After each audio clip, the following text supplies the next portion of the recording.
बाप और बेटे और रूह कुदस के नाम में आमीन।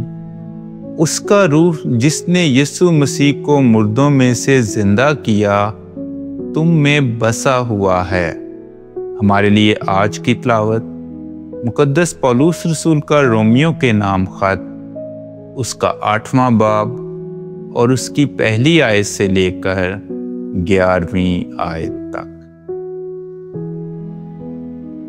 इसलिए अब उन पर जो यीशु मसीह में हैं अजाब का फतवा नहीं, क्योंकि उस जिंदगी की रूह की शरीयत ने जो मसीह यीशु में है तुझे गुनाह और मौत की शरीयत से छुड़ा दिया है।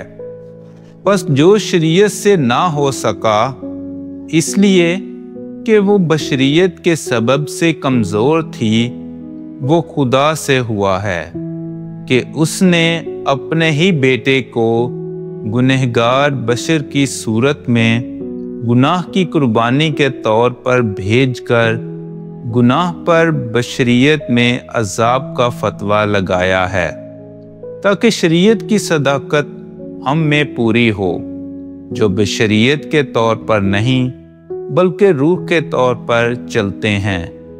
क्योंकि जो बशरियत के तौर पर होते हैं वो बशरियत की बातें चाहते हैं, मगर जो रूह के तौर पर होते हैं वो रूह की बातें चाहते हैं। क्योंकि बशरियत की नीयत मौत है, मगर रूह की नीयत जिंदगी और सलामती है। इसलिए कि बशरियत की नीयत खुदा की दुश्मन है, क्योंकि ना खुदा की शरीयत के ताबे है और ना हो सकती है। और जो बशरी हैं वो खुदा को पसंद नहीं आ सकते। मगर तुम बशरी नहीं बल्कि रूहानी हो, बशर्ते के रूह खुदा तुम में बसा हुआ हो। मगर जिसमें रूह मसीह नहीं वो उसका नहीं।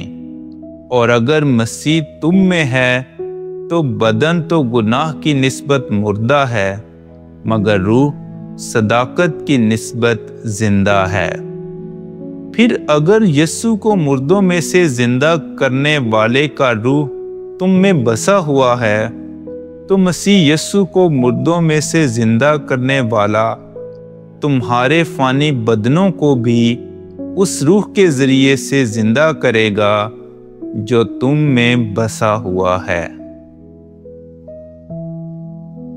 पाक कलाम के पढ़े और सुने जाने पर खुदा की बरकत हो।